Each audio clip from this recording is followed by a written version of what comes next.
Balakən rayonunda həyətyanı torpaq satışa çıxarılır. Ön tərəfdə gördüyünüz xəstəxanadır.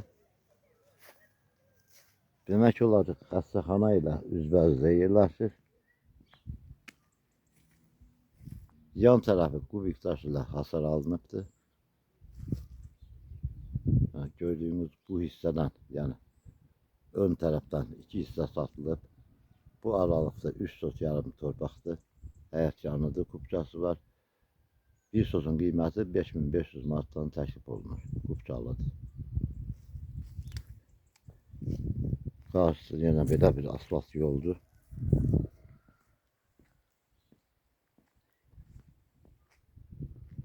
Görünən hissənin yan tərəfindən satılır.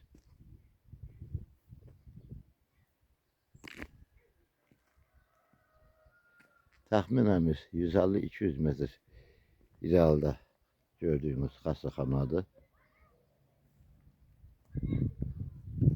Kubçalıdır.